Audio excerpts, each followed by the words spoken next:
Me siento muy complacido de estar nuevamente con ustedes. Estamos en el Palacio de Miraflores, en el despacho del presidente Hugo Chávez. Vamos a conversar con el presidente largamente, vamos a obviar las presentaciones y vamos directamente a la entrevista. Presidente, placer verlo. ¿Qué tal, José Vicente? Bienvenido. Gracias. A esta cueva, esta es una cueva. Con muchos donde recuerdos. Hay un subversivo legal. Con muchos recuerdos, ¿no? Muchos recuerdos. Aquí estábamos aquella noche, en esta misma esquina. Sí, aquí mismo, esquina caliente. Esquina roja, además. En una entrevista que hicimos cuando tú ganaste las elecciones, en el año 98, 48 horas antes de las elecciones, ¿no? Yo te pregunté, ¿qué vas a hacer tú, qué va a hacer el presidente o qué vas a hacer Chávez con el poder? La respuesta suya, señor presidente, fue: Chávez no anda buscando el poder. ¿Te persigue el poder a ti? Ya, depende de cómo veamos el poder. Claro que en estas entrevistas son breves, deben ser breves las respuestas, ¿no? Pero fíjate, el poder es un entramado bastante complicado. Yo lo diría de esta manera. Yo creo que ese Chávez de hace 10 años, ¿no? Sí. Es este mismo Chávez. Y tenía razón y tiene razón. Es una posición ética. Yo no ando buscando el poder. No creo que el poder me busque a mí. Yo creo que hasta cierto punto yo formo parte de una especie de corriente de contrapoder. Es decir, para no solo debilitar, desmontar el entramado del poder, el poder clásico, el poder concentrado en unas minorías, el Estado burgués, decía hace 100 años Lenin, ¿no? Y luego transformar ese entramado en un poder que se redistribuya, en el poder del pueblo, la redistribución del poder. Yo creo que ese ha sido no solo lema, razón, ¿cómo se dice? Leitmotiv de mi vida, desde hace unos 20 años atrás, y sigue siéndolo, redistribuir el poder, pero un nuevo poder. Ahora, te pregunto eso por lo siguiente, ¿no? Pudiera existir una aparente contradicción entre esa posición de hace 10 años que tú acabas de explicar de nuevo, con esa permanente añoranza tuya por el retiro, ¿no? Permanentemente estás hablando del retiro, de la familia, de lo que quisieras hacer fuera del poder, fuera del marco del gobierno. O de la política, más bien. O de la política. Sí, o de Sí. la política. ¿No es contradictorio con este planteamiento, por ejemplo, de la reelección o de la enmienda, para hablar más? Yo sí creo que ahí hay un permanente choque, José Vicente, ¿no? Entre lo que uno quiere y lo que uno quisiera realmente hacer, vivir, retomar, y el deber. Y el deber. Mira, ese trofeo que está ahí, yo lo coloqué ahí, güey, entre las fotos de mis seres más queridos, padres, hijos, nietos. Pero y uno quisiera volver allá con los padres, con los hijos, con los nietos, con el softball, con los amigos. Pero yo no debo. No debo. Hay un choque permanente, ¿no? Ayer yo recordaba una frase, un verso de Florentino: Amalaya quien pudiera con esta soga enlazar, ¿no? Ahora, esa contradicción es vieja, en mi caso, es vieja. El 4 de febrero, qué lucha interna tan dura esas últimas horas, los hijos, la mujer, el hogar, y una noche, una medianoche oscura, llena de incertidumbre. Pero bueno, eso abrió un camino. Yo añoro volver a la vida aquella cotidiana del hombre común, pero ya, eso es imposible. Esto nos lleva directamente al tema de la enmienda, ¿no? No tengo la menor duda de que la enmienda es perfectamente constitucional, es un planteamiento político, y la Constitución, en esencia, es un cuerpo político. Ahora, Incluso el constituyente limitó con el artículo 230 ese derecho que tiene el ciudadano a decidir, ¿no? Ahora, hay otros aspectos en este planteamiento que quizás son los que mueven un poco a la inquietud. Por ejemplo, ¿para qué buscar a través de la enmienda la reelección? ¿Cuál es el sentido? Algunos le atribuyen exclusivamente un sentido personal, ¿no? Es la inmensa ambición de poder que Chávez aspira a realizar a través de la enmienda. Tu enfoque. No tiene nada de personal. Si fuera personal, yo estaría contando estos 4 años que me quedan para volver, ya te dije, a mi vida personal. No, se trata de un proceso, José Vicente, que en estos 10 años ha dado unos resultados que están a la vista dentro de ese esquema de transformación del poder clásico, del poder secuestrado por una élite, y redistribuirlo al país, a un pueblo, como única manera de ¿qué? De consolidar las bases de un proyecto nacional. Ahora, en este momento yo considero, y no soy el único, creo que somos millones, yo considero que es necesario asegurar, ¿no?, la permanencia, la continuidad de una línea estratégica central.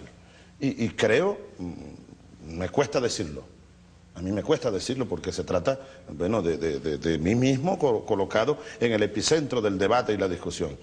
Pero yo creo, en estos 10 años he aprendido muchas cosas, en estos 10 años me he probado a mí mismo, he cruzado no un Rubicón, sino no sé cuántos Rubicones, no tengo vuelta atrás. Yo estoy en condiciones de garantizar la continuidad del proyecto bolivariano. Y ahora, sobre todo, que hemos pasado una etapa y otra etapa, y estamos apenas comenzando un periodo nuevo, que se trata de construir un modelo socialista. Eso está en pañales apenas. Creo que yo debo estar al frente de este proceso unos años más y más allá del año 2012. Eso iba a preguntar, ¿no? ¿En qué momento se decide pasar del proyecto simplemente bolivariano al proyecto socialista? ¿Y por qué motivos? Aparte de los económicos, sociales, etcétera. Yo entiendo que hay un poco también la voluntad y el deseo de garantizar la continuidad del proyecto y la estabilidad del proyecto, tomando en cuenta algunas experiencias verdaderamente dramáticas, como el caso de la experiencia chilena con Allende.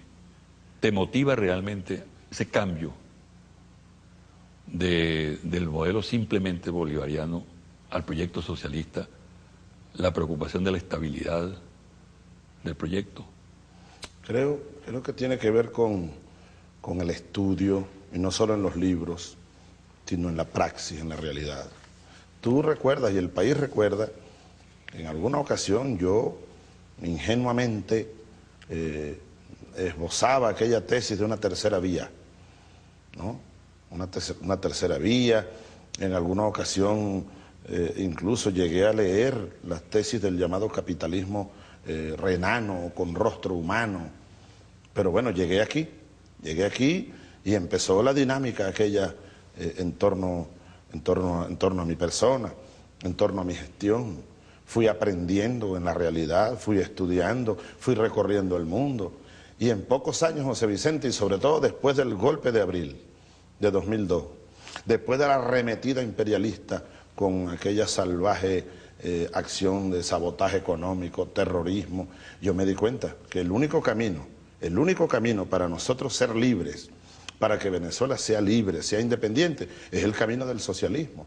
El único camino, además, ¿para qué? Para redistribuir la riqueza nacional y para lograr el planteamiento de la igualdad. El capitalismo es, en esencia, por naturaleza, el reino de las desigualdades. El único reino, digámoslo así, el único estado en el cual un pueblo puede gozar del beneficio de la igualdad y de la justicia social es el socialismo. Pero fue cuestión de una maduración teórica y práctica, eminentemente dialéctica. En el fondo hay una defensa de la revolución y del proceso, ¿no? Bertolt Brecht decía que revolución que no sabe defenderse no es revolución, ¿no? Pero este aspecto quiero que lo profundicemos un poco más al regresar al corte.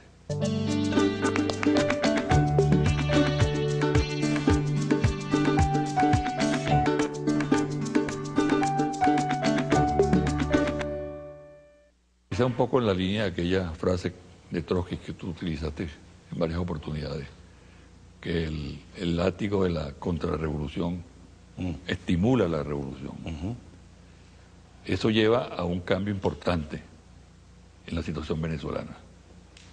Como tú lo señalabas, los episodios de abril, la huelga y el paro petrolero, etcétera, fueron determinantes. Me parece a mí. Sí, creo que sí. Creo que eso es lo que marca el punto de inflexión histórico, ¿no? El punto que lleva a las definiciones. Yo recuerdo después del golpe de abril y cuando yo me comienzo a enterar de muchas cosas y a discutir en el Consejo de Ministros, tu vicepresidente, ejecutivo, entonces nosotros comenzamos a asumir una actitud, en primer lugar, antiimperialista. Debes recordar aquella gran concentración ahí en la autopista frente a Los Caobos. Por primera vez, eso fue el 2003, yo levanté la bandera del antiimperialismo, por primera vez desde muchos años públicamente, porque una de las cosas que te estaba comentando, que conseguí en estos, mira, dibujos de mis hijas, un dibujo de mi hija María cuando tenía, 7 años, dibujo de mi hijo Hugo, y yo agarraba los dibujos de la escuela y le ponía cosas, ¿no?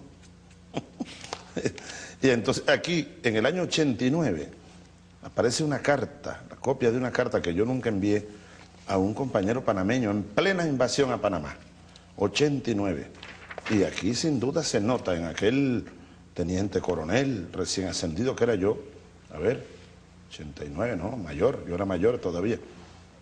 Aquí se nota un discurso, un lenguaje más bien antiimperialista, pero la revolución nunca había asumido su carácter antiimperialista. Y luego, con el paso de los meses, ¿no? Y todo este sabotaje económico, la ofensiva de la burguesía, de los pitiyanquis, como los llamamos, bueno, obliga a definiciones. Pero claro, todo eso viene acompañado de un conjunto de variables, incluso de orden internacional. La dinámica internacional.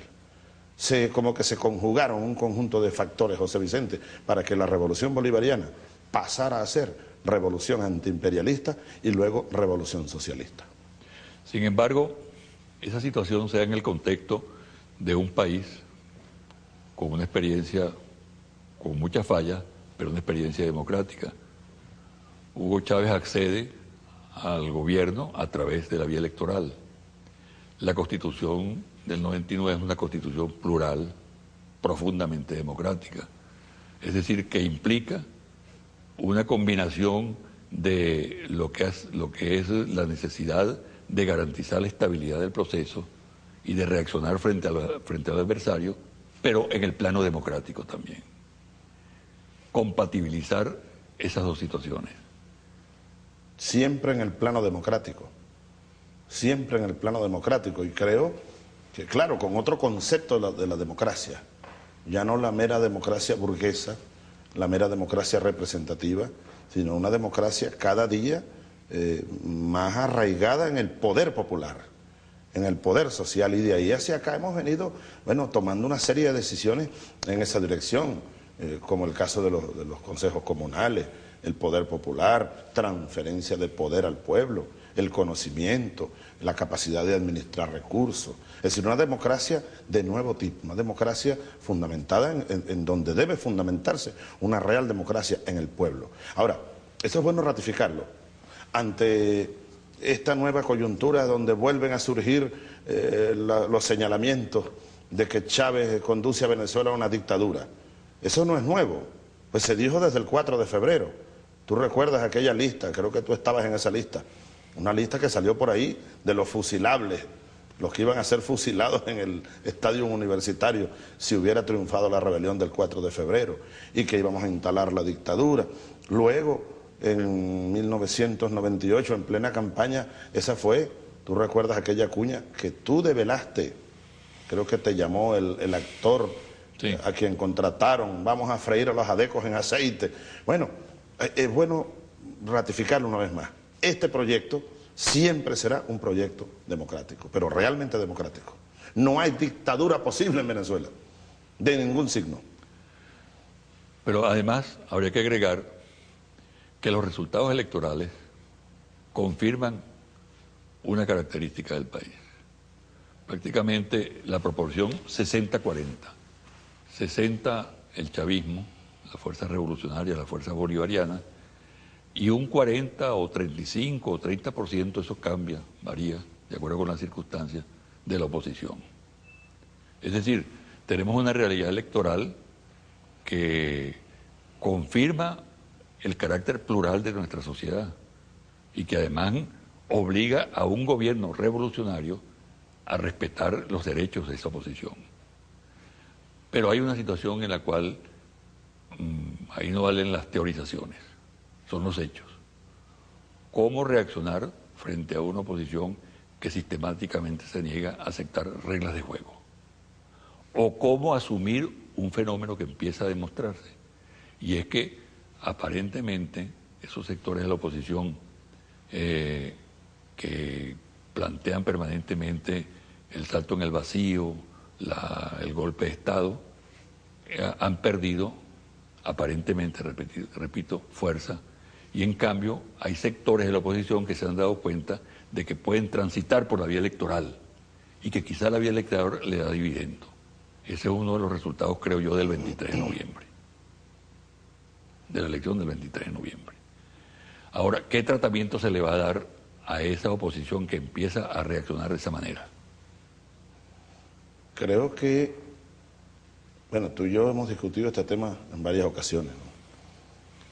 Creo que a esa oposición que comienza a reaccionar de esa manera, hay que seguirle lanzando puentes. Claro, que no vengan a plantearnos un pacto de punto fijo. Aquí no hay pacto posible, ¿no? Aquí hay un debate abierto y una batalla de ideas y una batalla concreta en la realidad. Nosotros somos portadores del proyecto, no solo portadores, impulsores del proyecto socialista, de una revolución. Ellos representan la contrarrevolución y el proyecto capitalista. Ahora, yo creo que buena parte de esa oposición, José Vicente, sigue siendo algo así como un rehén de un pequeño grupo de fascistas que tienen mucho poder mediático y económico, chantajean, impulsan, tienen secuestrada buena parte de esa oposición. Ojalá terminen de liberarse, ¿no?, del dominio de algunos dueños de medios de comunicación, de gente que tiene mucho poder económico, y hagan su juego, y ojalá sea un juego limpio. Yo creo que ya hay bastantes evidencias, pruebas de que nosotros hacemos un juego limpio. El año pasado en este mismo salón, era como casi la 1 de la mañana, llamé a mis ministros, al comando de campaña del referéndum de la reforma, cuando tengo datos que me llegan del comando de campaña, de otras fuentes, y bueno, yo concluyo en que nosotros no vamos a obtener la mayoría necesaria para el sí, para la reforma constitucional.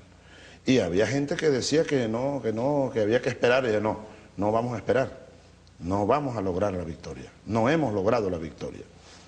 Es un ejemplo nada más, las elecciones regionales recientes, la alcaldía metropolitana, el estado Miranda, inmediatamente reconocimos la victoria de la oposición, el Zulia, Nueva Esparta, Táchira, Carabobo. Nosotros jugamos limpio. Lo que tenemos que pedirle a esa oposición, y ojalá ellos hagan y comiencen a hacer un juego limpio, transparente, que respete la Constitución, que respeten las instituciones, que respeten las leyes. De todos modos no tienen otra alternativa, ¿sabes? Sí, si la oposición se coloca definitivamente a derecho, que es lo que realmente se plantea, ¿cómo se construyen esos puentes? Pues de múltiples maneras, habrá que pensarlo, ¿no? Pensarlo. Yo no quiero al respecto improvisar, ¿no?, haciendo enunciados, pero sí quiero dejar claro que yo soy uno de los venezolanos, y creo que somos la mayoría, que quisiéramos un clima de convivencia pacífica, convivencia democrática y que respetemos las reglas del juego. Donde se imponga la mayoría, pues allí debe aplicarse el proyecto de la mayoría, respetando a las minorías. Ojalá ese sea el juego. Yo aprovecho tu pregunta y tu insistencia para enviarle ese mensaje en estos días navideños. Bueno, ya viene el 24 de diciembre. Un mensaje de paz, un llamado de paz. Ahora vamos al referéndum. Bien, vamos, enero, febrero, una campaña. Ellos dirán no, nosotros decimos sí. Ahora, respetemos los resultados del referéndum nacional. Tú recuerdas, el país recuerda que hace un año, cuando el referéndum de la reforma, ya ellos habían comenzado la guarimba el día del referéndum. Algunos sectores de la oposición, más radical, más fascista, antes de que se anunciaran los resultados. Es decir, no hubo violencia porque nosotros perdimos. Si nosotros hubiéramos ganado, ellos tenían ya distintos planes para, como dijo alguien por ahí, uno de ellos, incendiar las ciudades. Ojalá que no sea esa su actitud ahora cuando viene un nuevo referéndum y yo tengo la corazonada y la percepción y el olfato de que lo vamos a ganar, que se va a imponer una vez más ese 60-40 aproximadamente que tú mismo anunciabas. El referéndum no es la reelección. El referéndum abre la puerta a que el presidente Chávez pueda postularse, si lo considera conveniente, nuevamente como candidato presidencial. Ahora, ¿qué actitud asumiría el presidente Chávez inmediatamente después de ganar el referéndum? ¿Y qué actitud asumiría en caso de perder el referéndum? En caso de perder, la misma actitud del año pasado. No sería algo absolutamente nuevo ni traumático para mí tampoco, ¿no? Muchos decían el año pasado, inventaron que yo andaba tumbando estas cortinas rojas y que había un video, y lo repitieron tanto que hay gente que creía que era cierto. No, yo lo asumí con madurez. Tú me has visto a mí en situaciones mucho más complejas y mucho más difíciles. Esos ojos tuyos ya de 70 años me han escudriñado, ¿no?, en situaciones mucho más complejas que ganar o perder un referéndum, ¿no? En el filo de la vida y la muerte nosotros hemos estado juntos y tú me conoces. Así que yo soy, mientras más difícil es la situación, pareciera que yo adquiero más aplomo para enfrentar lo que haya que enfrentar. 4 de febrero, recuerdo aquel cuartel que está allá en la montaña. Reuní los oficiales, las tropas, señores, no pudimos. Y algunos oficiales, mire que no hay discusión, nos rendimos. Armas a discreción. Bueno, y salí ante el país a asumir una responsabilidad. En ese supuesto, haría lo mismo y seguiría gobernando los 4 años que me quedan. Ahora, de ganar, como creo que vamos a ganar y por una gran mayoría, nosotros vamos, por supuesto, a acelerar en función del escenario que se abrió el 23 de noviembre. Porque el 23 de noviembre se abrió un escenario y si ese escenario es ratificado y sellado por inmensa mayoría en el referéndum de febrero, que aspiro que sea en febrero, creo que puede ser en febrero, pues eso le va a dar mayor carga, mayor dinamismo, bueno, la construcción del socialismo, el poder popular, el proyecto nacional Simón Bolívar, en el marco de la Constitución siempre, y el respeto a la oposición, el respeto a las minorías, el respeto a los que no compartan el proyecto bolivariano. Y además, es un reto para nosotros, José Vicente, tratar de convencer a esos sectores de los que algunos lo llaman niní, ¿no?, que no están muy bien definidos, tratar de atraerlos, las clases medias o las capas medias, que se han visto beneficiadas estos 10 años de distintas maneras con este proyecto, que estaban en el suelo, empobrecidas, sin empleo seguro, la propiedad privada. Más bien nosotros hemos motivado, hemos impulsado la recuperación de la pequeña propiedad privada, el fortalecimiento de esas capas medias. Es un reto. Mira, yo te digo algo, José Vicente, tú que eres periodista, comunicador social, pregúntate tú, pregúntese cualquiera, si no fuera por esta guerra de todos los días, por este bombardeo a través de los poderosos canales de la oposición, televisión, radio. Nadie sabe el daño que hace la radio. Penetra mucho más a veces que la televisión. Radio, rumores, periódicos, Radio Bemba. Son campañas de miedo. Las campañas que dirigen los laboratorios de la oposición contrarrevolucionaria son fundamentalmente manejando los temores de la gente. Si no fuera por eso, mira, el apoyo a la revolución llegara casi, esa es una hipótesis muy personal, casi al 90%. Porque como bien dijo Fidel Castro un día, Chávez, no hay 4 millones de oligarcas en Venezuela. ¿Qué opinas tú? Te pregunto yo ahora. Tú eres el entrevistado. Vamos a hacer una pausa. Correcto. Pero quiero dejar en el aire lo siguiente. Justamente el temor de amplios sectores que hasta ahora no han estado con el proceso, esos que no forman parte o que siendo parte de la oposición no son escuálidos, temen mucho a la posibilidad de que después de la enmienda, reelecto el presidente Chávez, se profundice el proyecto socialista y que eso llegue a afectar algunos valores que están incluso consagrados en la Constitución, algunos, por ejemplo, el derecho de propiedad, las libertades públicas, el ejercicio democrático, etcétera, etcétera. Me responde al regresar.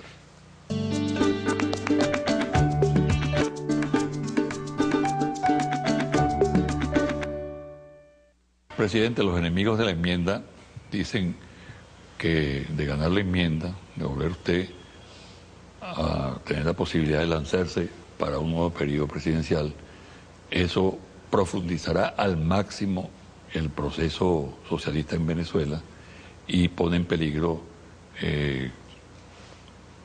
derechos consagrados en la Constitución, como el derecho a la propiedad, las libertades públicas, etcétera, ¿no? Bueno, como tú decías, esos son, en alguna ocasión dijiste, son fantasmas. Los fantasmas que ha creado la misma oposición. Yo los llamé en alguna ocasión los espantadores de la comarca, como mi primo hermano Adrián Frías Sabaneta, que se ponía una máscara de noche y salía con Alfredo Aldana, aullando por ahí, asustando gente. Allá ellos con sus fantasmas. Yo por eso, yo creo que una de mis responsabilidades de todos los días como jefe de Estado es llamar a la población venezolana que conforma bueno, la base fundamental del Estado, el pueblo, la población en sus distintas ramificaciones, distintas capas, es llamarlos a la reflexión sana, a que no se dejen envenenar, no se dejen atemorizar, no se dejen llenar de pánico su alma, la de su pareja, su familia, sus hijos.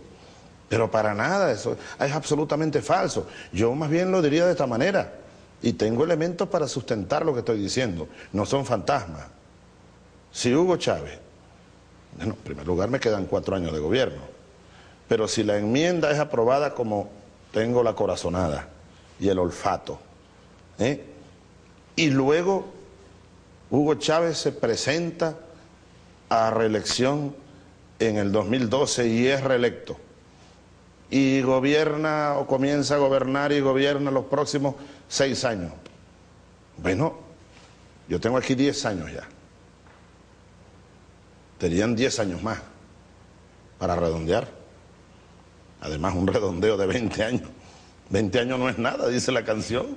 20 años es un silbido en el tiempo. Y en verdad es absolutamente cierto. Filosóficamente cierto. Ahora, lo que aquí va a continuar con el favor de Dios y el apoyo, ojalá lo tenga yo, de la gran mayoría, como ya lo tengo, pero digo de los sectores, esas clases medias, esos intelectuales, esos empresarios, el apoyo de las mayorías, de los que tienen algo que aportar, de los periodistas, los intelectuales, analistas, sí. Pero ese discurso hacia la clase media no tiene algunas fallas, porque realmente la gran beneficiada de este proceso hasta ahora ha sido la clase media. ¿Y por qué se mantiene ese temor? Pongamos de lado el elemento mediático, que indudablemente estimula ese temor, pero no hay una falla en el discurso nuestro, en el discurso del bolivariano con respecto a la clase media. es para debatirlo. Hace poco alguien me decía en un debate interesantísimo, que la clase media no existe como clase. Es un debate, no es político, ¿no?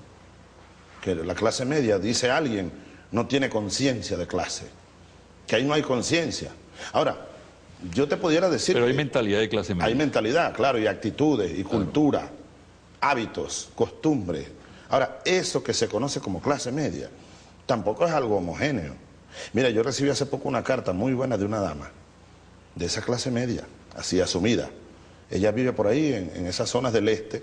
Tú sabes que yo dije por ahí en un programa que en esas zonas hay piscina en todas las casas. Sí. Yo no dije en todas las casas, pero dije, generalicé, pues. Cometí el error de generalizar.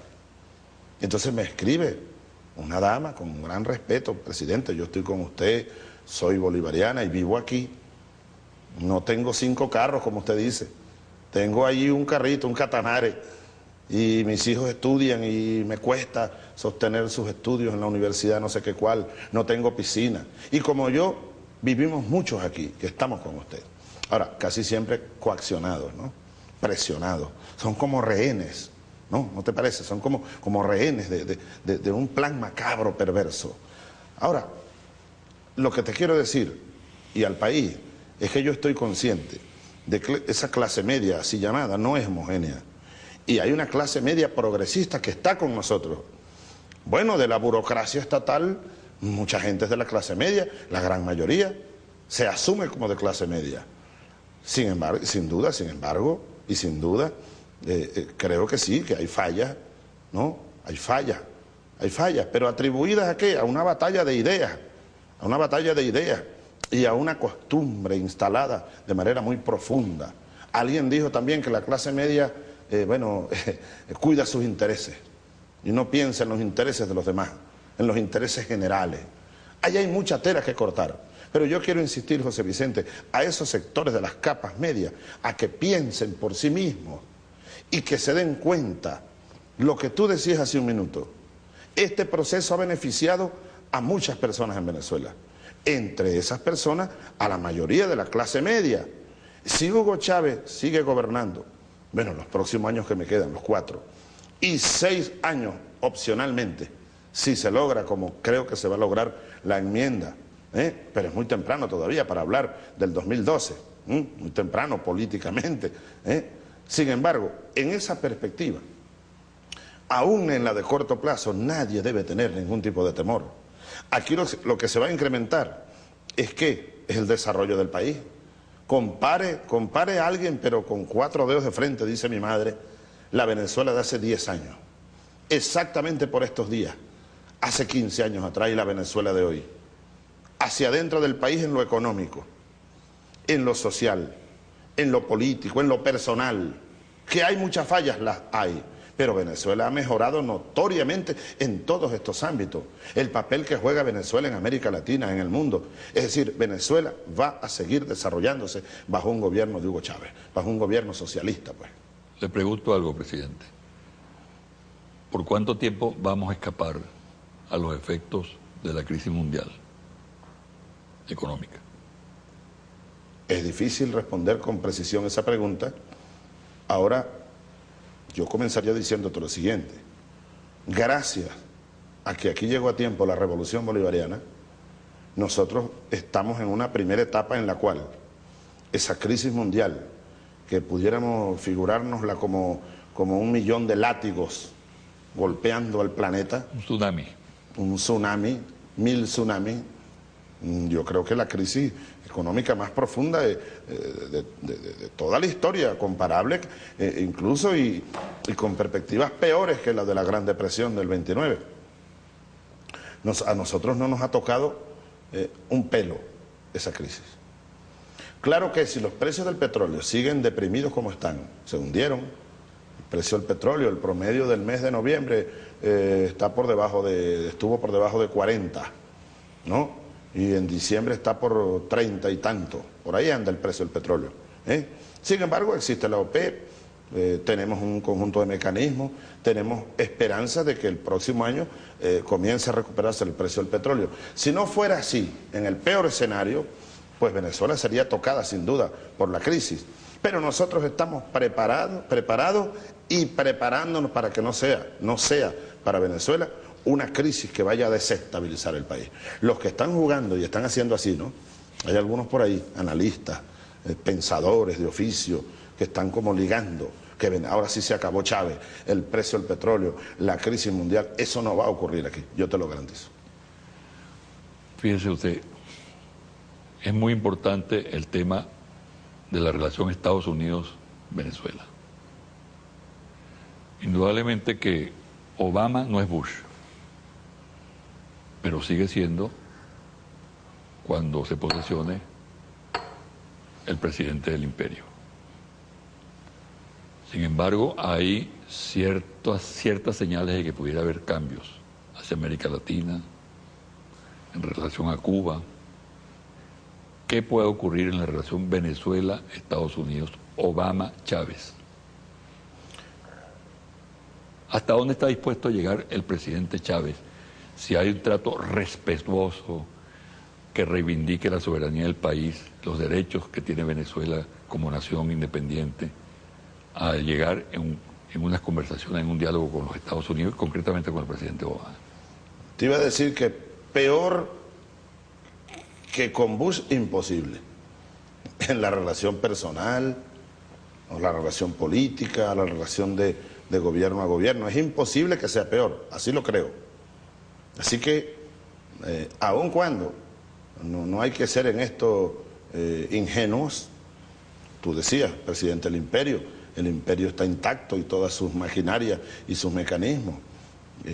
Sin embargo, yo siento que hay vientos a favor. Hay vientos a favor.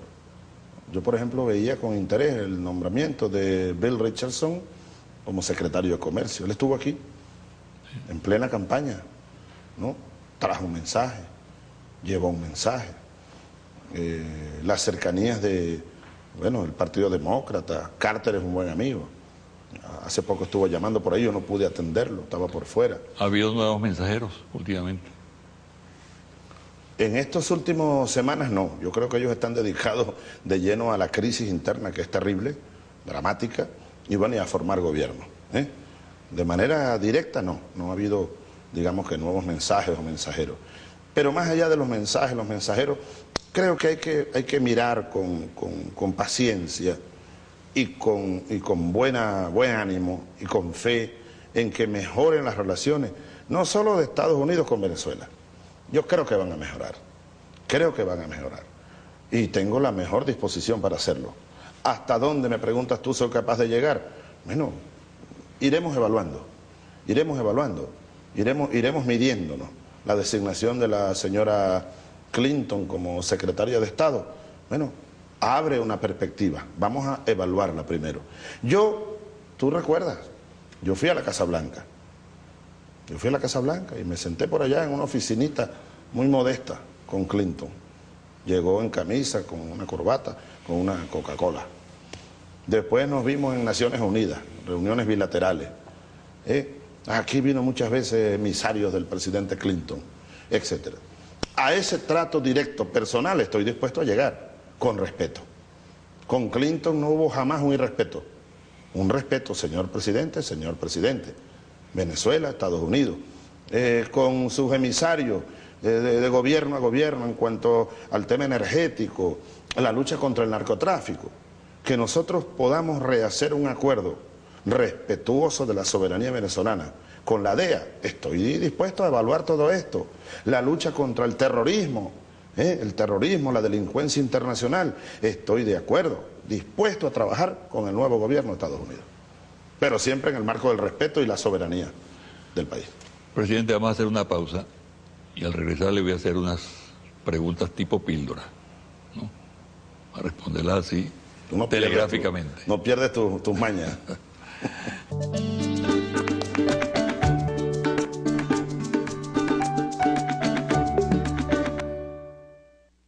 Hace 6 años, presidente, en este mismo lugar, usted tuvo razón cuando decidió irse a Fuerte Tiuna y desafiar in situ la jauría. ¿Qué lo movió? ¿El cálculo o el instinto? El instinto. El instinto, pero alimentado por la razón. Yo venía de allá, yo vengo de ahí, esa es mi cuna. Y yo los conozco a ellos y a lo que los mueve. Y yo dije, dije entre otras cosas, José Vicente, yo no voy a probar a ver si perdí mi vida. Si valió la pena, como dice aquí, aquí hay cuantos sentimientos y recuerdos. Mira mi hijo Hugo, en agosto del 91, se acercaba la tormenta y él, niño de 7, la presentía seguramente, y dibujó a Zamora. Mira, esto lo hizo mi hijo, Hugo, que dibuja bien, él dibuja bien. Y yo le escribía por aquí, en la parte de atrás del dibujo, yo le escribí, 4 de agosto de 1991, es Zamora que vuelve, hijo mío, niño de premoniciones, como aquella de diciembre del 89, el río corre duro pero es bajito, eso lo escribió él también, por allá en un papel, el río corre duro pero es bajito, a los pocos días estaba yo preso, entonces dije, mi niño es premonitorio. Le pusiste su sombrero y su gorra de general de pueblos, su bigote rebelde y su mentón de vanguardia. De tu mente creadora salió su mano izquierda, se desbordó el mar azul de sus sueños de patria libre, emergió la palma llanera batida por el viento barinés, salieron a volar los 6 pájaros negros que presagian la tormenta. Levó anclas la barca de la libertad que navega sobre el lomo de las ondas bamboleantes, y sobre todo esto empujaste hacia lo más alto el sol brillante de Santa Inés, anunciando la victoria inevitable, y prendiste el candelorio azul que brota a torrentes de sus charreteras, vislumbrándose apenas todavía. Tu padre no puede menos que gritar contigo y con Zamora que regresa encolumnado con sus letras. Todo valió la pena en verdad. Esta frase a mí siempre me ha perseguido. Yo ese día dije, voy a ver si todo valió la pena, haber dejado hasta los hijos, niños, para irse a la tormenta. Otra pregunta, presidente. ¿Qué lo llevó usted a proponer la reforma constitucional el 2 de diciembre? ¿El instinto o el cálculo? Ahí se combinan, ahí se combinaron, Yo diría, claro, la palabra cálculo puede tener varias interpretaciones, pero el cálculo político, el cálculo racional, el raciocinio, aun cuando el instinto no es necesariamente irracional, ¿no? El instinto, si es bueno, debe ser racional. Tú sabes que hay dentro del esquema de maniobra de una fuerza militar, hay lo que se llama una forma de operación, la ofensiva, y después de una victoria viene la explotación del éxito, ¿no? Yo el año pasado, así lo pensé, es momento de explotar el éxito, y entonces presentar una reforma, por cuanto tú sabes que la Constitución nació en aquel año 1989, en el medio de un mar de indefiniciones. Por ahí comenzó esta entrevista, las definiciones, las indefiniciones. Luego, yo sí creo que la Constitución necesita una reforma integral. Habrá que hacerla más adelante. Eso no lo podemos retirar ahora. Yo así lo pensé, lo discutimos, y dije, creo que es el momento, después del gran triunfo electoral de diciembre de 2006, ahí rompimos el 60-40, ganamos con casi 65% de los votos, era el momento. Sin embargo, luego, fíjate, y esa es una diferencia con esta operación que hemos lanzado. Nosotros así lo creo, y es la primera vez que lo voy a decir públicamente. Primicia. Es una creencia. Si nosotros hubiéramos lanzado con decisión el proyecto de reforma constitucional inmediatamente en el 2007 y no a final de año, yo creo que nosotros hubiésemos aprobado o podido aprobar la reforma constitucional. Pero caímos en un mar de indefiniciones. Aquella propuesta de una reforma integral de cabo a rabo, después se redujo, pasó a la Asamblea, en la Asamblea se abrió un debate gigantesco, interminable, yo sufría viendo aquel debate, empezaron a proponer esto, aquello, y cuando fue a la consulta, estaba fría la batalla. Ahora, yo no voy a permitir que se enfríe la batalla, esto está calientico, Navidad, Año Nuevo, referéndum, enmienda. La lección de esos dos episodios, 11 de abril, 2 de diciembre, ¿cuál es? 11 de abril. 11 de abril gana, 2 de diciembre pierde. El 11 de abril del golpe de Estado. Bueno, pero gana usted. Claro, 13. es una victoria, es una gran revolución popular. El 2 de diciembre, bueno, el 2 de diciembre es un hecho totalmente, o mejor dicho, con profundas diferencias, Yo te digo, la reforma inicial que yo tenía pensada era mucho más sencilla. Sí. Si la hubiéramos hecho tal cual, comenzando el año 2007, creo que la hubiéramos aprobado. Pero luego se nos empasteló aquello, se complicó. Creo que mucha gente no entendió, a pesar de los esfuerzos. Mucha gente no supo explicar. Así que un sector importante del pueblo venezolano, sencillamente no entendió de qué se trataba. Una cosa muy distinta fue el 11 de abril, 12 de abril. Todo el mundo supo de qué se trataba, unos y otros, tirios y troyanos, y el pueblo sin convocatoria, sin campaña previa, todo lo contrario, los medios secuestrados por la contrarrevolución, el pueblo con su sabiduría y su instinto histórico salió a dar la batalla. Es un ejemplo de que el pueblo es sabio, y de que es necesario para el liderazgo, nuestro liderazgo, estar en consonancia con esa sabiduría popular. Otra pregunta, presidente. Aquí mismo, en este sitio, estuvo hace poco la excandidata presidencial de Colombia, Ingrid Betancourt. ¿Qué impresión le dio? ¿Y le trajo a ella algún mensaje del presidente Uribe? No me trajo ningún mensaje, digamos directamente, ¿no? Claro, ella había conversado con Uribe. Yo siempre he tenido un gran respeto por Ingrid, la conocía años atrás. Creo que es una mujer muy inteligente, muy sensible. Creo que salió un poco confundida y es natural que haya sido así.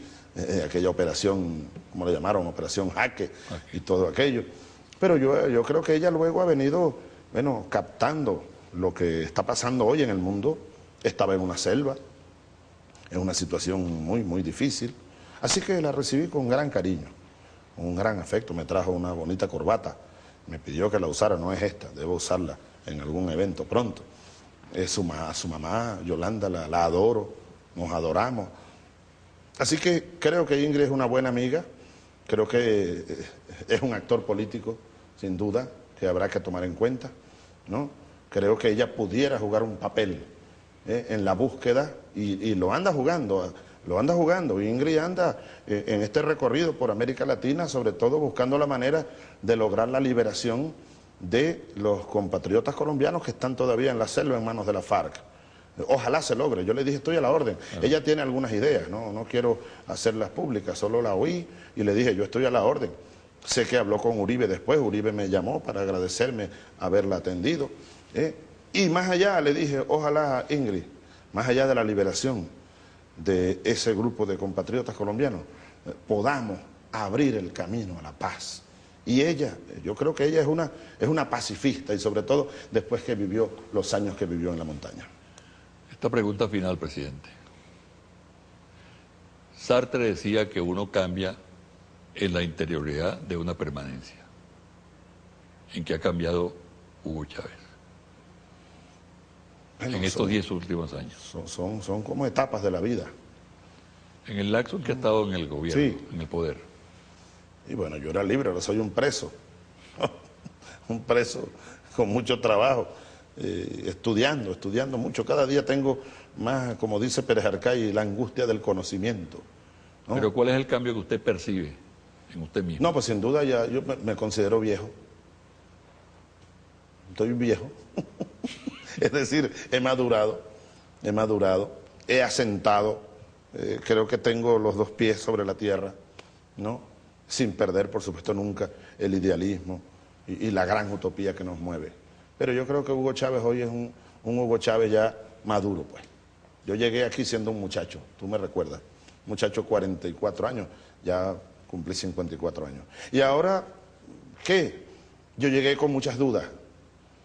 Eran días de indefiniciones. Hoy no tengo dudas, José Vicente. Este es el camino, no tengo dudas en repetir como Bolívar, el impulso de esta revolución ya está dado. Lo que tenemos que hacer es darle buena dirección, y esa dirección está ahí en el proyecto Simón Bolívar, ahí en el socialismo bolivariano. Y como Bolívar, el único camino para la victoria de Venezuela es la revolución socialista democrática. Y la enmienda va apuntando en esa dirección. Es el único camino para que no haya vuelta atrás. Por cierto que el próximo jueves, el 18, se va a hacer la primera discusión, tú sabes, en la Asamblea Nacional de la propuesta de enmienda. Y ese día se van a entregar cientos de miles de firmas que se están recogiendo desde el pasado jueves en todo el país. Yo aprovecho para invitar a todos los venezolanos, vamos, a estampar su firma, que es su voluntad, el poder constituyente originario, la revolución permanente, el proceso constituyente, eso es permanente, es para siempre, es la voluntad suya, es la voluntad nuestra para continuar en este proceso de cambio pacífico. Y bueno, y a participar todos en el gran debate nacional. UA, feliz Navidad. Le agradezco mucho la conversación, presidente. Esta es tu casa, José Vicente. Y le deseo una feliz Navidad, un próspero año nuevo con la familia, igual que para todos los venezolanos.